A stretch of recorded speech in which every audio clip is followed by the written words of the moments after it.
témoignage d'un ancien enfant placé, Lies Loufoque. Témoignage sur la politique de protection de l'enfance en France. Elle rime trop souvent avec souffrance au vu du procès dingue qui se déroule à Châteauroux. En ce moment, 19 personnes sont jugées pour avoir accueilli sans agrément et martyrisé, y compris sexuellement, des enfants et des adolescents placés. Un scandale pas étonnant pour lui. On le retrouve tout de suite.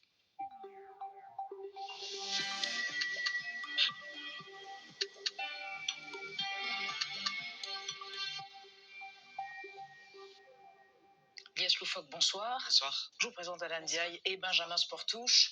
J'ai dit en annonçant votre venue que vous étiez un ancien enfant placé. Vous êtes aussi le fondateur du comité de vigilance des enfants placés.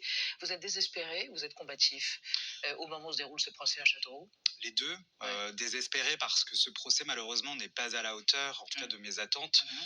Il y a beaucoup d'absents à ce procès. Tout d'abord, le département du Nord, qui, je le rappelle, avait la responsabilité sur ces enfants qui étaient placés dans ce réseau de familles d'accueil clandestines et qui n'a pas exercé ses responsabilités, qui a même été négligent puisque plusieurs alertes ont été transmises aux services départementaux faisant état des violences subies par ces enfants et cela n'a débouché sur aucune action. En colère de voir également que le parquet n'a pas retenu les violences sexuelles, donc les prévenus ne sont pas poursuivis pour les agressions sexuelles qu'ils ont infligées à certains enfants placés qui sont actuellement au tribunal de Châteauroux. Alors, on va détailler ce scandale autour de Châteauroux et de ces enfants placés, de l'ASE, comme on dit, l'aide sociale à l'enfance. Mais d'abord, votre profil, réalisé par Gaël Legras. Lies Loufoque, depuis une douzaine d'années, vous vous battez pour la défense des droits des enfants et des jeunes placés à l'aide sociale à l'enfance. Cette semaine, à Châteauroux, se déroule le procès de 19 personnes jugées pour avoir accueilli sans agrément des mineurs, dont certains ont subi des violences physiques, psychologiques, des humiliations et du travail forcé. Pour comprendre les défaillances de l'ASE, l'aide sociale à l'enfance, et évoquer les solutions urgentes à adopter, vous avez le profil idéal. En 1995, vous êtes confié à cette institution peu de temps après votre naissance. Votre mère, jugée irresponsable, souffre de maladies psychiatriques et votre père ne vous a pas reconnu. Vous êtes alors accueilli par Paul et Émilie. Ça a été pour moi ma première maman en fait. Et puis c'est un peu aussi grâce à elle que je m'en suis tiré dans le sens où pendant 3 ans j'ai été aimé, quoi. Mais lorsque le couple déménage loin de la région parisienne, l'ASE vous place dans d'autres foyers. Ballotté d'une famille à l'autre, vous êtes maltraité, violenté, martyrisé, enfermé dans un placard, vous dormez parfois par terre, sans matelas. Tu poses problème, tu es en trop, entendez-vous. Jeune adulte, vous entamez votre combat personnel et collectif. En 2014, vous racontez votre parcours dans un livre et vous militez pour améliorer la situation des enfants de l'ASE. Il faut créer d'autres lois, mais les lois, tu les crées comment si les politiques sont pas sensibilisées? Tu les crées comment? Tu les crées justement les informant, en créant un lobby, en créant un rapport de force, en leur disant les cocos, vous avez vu ce que ça fait, maintenant il va juste falloir bouger. Cette année, vous êtes intervenu devant la commission d'enquête parlementaire chargée d'étudier les dysfonctionnements de la structure. Comme vous, nous aspirons à un changement concret, radical et à une réparation totale de notre système de protection de l'enfance. Le rapport commandé par le Sénat met en lumière de nombreuses défaillances. Entre autres, un quart des sans-abri sont des anciens enfants de l'ASE. Le procès de Châteauroux concerne des maltraitances qui se sont déroulées entre 2010 et 2017. Aujourd'hui, vous réclamez la création d'une instance nationale indépendante de contrôle et souhaitez que les enfants placés, quel que soit leur âge, puissent bénéficier de l'assistance d'un avocat. Lies Loufoque, ces enfants ont été placés dans des familles qui n'avaient pas d'agrément. Les gens qui nous regardent doivent se dire, mais comment est-ce possible? Des familles dont certaines avaient des membres qui avaient des casiers judiciaires, Absolument. accusés d'inceste et qui ont fait de la prison. Et les maltraitances, c'est des agressions au couteau, des menaces, des coups de cravache, des agressions sexuelles. Comment est-ce possible? Qui est responsable? Le département qui n'a pas mené toutes les investigations qu'il aurait dû conduire avant de confier ses enfants à ces familles d'accueil, à Par ce manque de réseau de familles volonté, d'accueil. par manque de temps, par désintérêt pour ces Aujourd'hui, le enfants? système, malheureusement, est complètement ravagé. On a énormément d'enfants qui sont placés sur décision du juge des enfants au service d'aide sociale à l'enfance et qui, faute de place, restent en danger dans leur famille, ce qui est extrêmement préoccupant puisque je rappelle qu'un enfant décède sous les coups de ses parents en France tous les 5 jours. Selon l'IGAS, c'est 49% qui décèdent sous les coups de leurs parents qui vivaient dans une famille préalablement suivie par des services sociaux.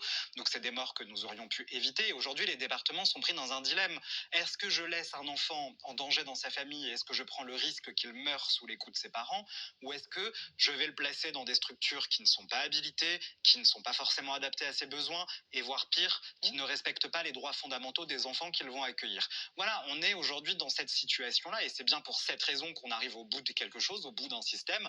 Il nous faut des réformes, il nous faut des garde-fous, la création d'une instance nationale indépendante de contrôle, ça existe pour les lieux de privation de liberté, ça devrait exister pour les établissements sociaux, médico-sociaux, pour les établissements de la protection de l'enfance. Et puis enfin, j'aimerais quand même qu'on n'oublie pas que les enfants ne sont pas des objets, ce sont des sujets de droit et même des sujets de droit actifs. Et donc, quand ils intègrent le système de protection de l'enfance, ils l'intègrent souvent après un long parcours judiciaire, après une longue procédure qui peut parfois durer, comme ça a été mon cas, pendant 18 ans. Donc tous les 2 ans, on retourne devant le juge des enfants pour renouveler notre placement. Et ces enfants-là sont livrés à eux-mêmes dans ces procédures, puisque pour beaucoup, ils n'ont pas le droit d'être assistés par un avocat. Le code civil ne le permet pas toujours. Il faut pour cela faire preuve de discernement. Pour les enfants en bas âge, pour les enfants de moins de 10 ans, de 13 ans, en fonction des différents seuils d'âge qui sont fixés par les tribunaux, il n'y a pas d'avocat. Je pense que c'est une erreur et je pense qu'ils devraient pouvoir avoir un interlocuteur de confiance à qui ils peuvent s'adresser si leurs droits sont bafoués, s'ils subissent des violences, interlocuteur qui, en plus, s'il est avocat, aurait les moyens d'agir pour faire cesser tout cela. Depuis le début de ce procès, vous avez reçu de nouveaux témoignages à nouveau, vous, de jeunes placés victimes de maltraitance. Je sais tous les jours, mais c'est même pas que depuis le début de ce procès. Le problème, c'est que beaucoup d'enfants placés, et encore aujourd'hui, me sollicitent sur les réseaux sociaux parce qu'ils souffrent dans les lieux de placement où ils sont accueillis. Il n'y a pas aujourd'hui malheureusement d'institutions en charge de veiller à leur bien-être, de veiller à ce que les départements... Non mais justement, est-ce que les départements respectent pleinement leurs devoirs et donc si ça ne passe pas par du contentieux, si ces enfants à un moment donné ne sont pas mis en lien avec un avocat, il ne se passe rien. Je voudrais également dire que toutes les victimes ne sont pas à ce procès. Ce réseau de familles d'accueil clandestines n'a pas accueilli que 10 gamins qui sont là en ce moment à Châteauroux. Ils ont accueilli une soixantaine d'enfants. La justice, malheureusement, et ça je ne peux que le déplorer, n'a pas fait ce travail d'aller les chercher, n'a pas suffisamment investigué à mon sens.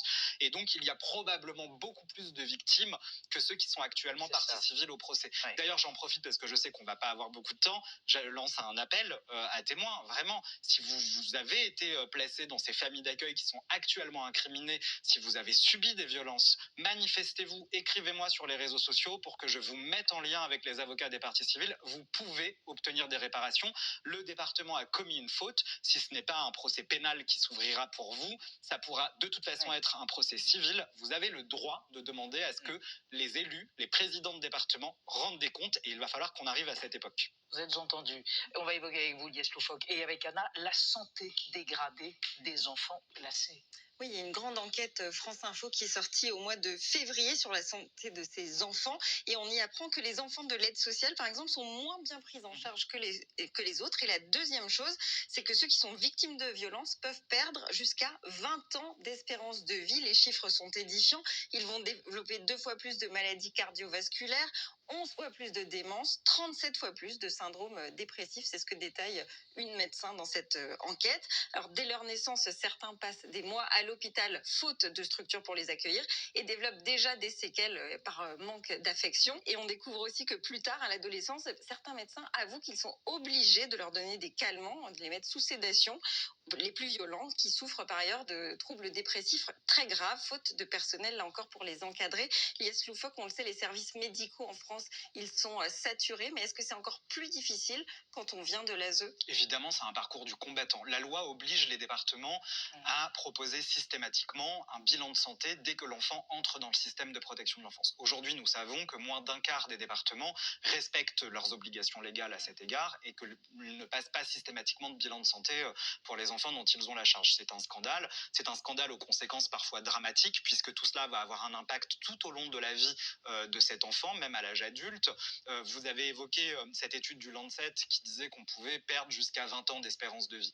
Derrière cette réalité, il y a aussi un vrai scandale économique parce que ces enfants vont coûter derrière à la société. C'est évalué à plusieurs milliards de dollars.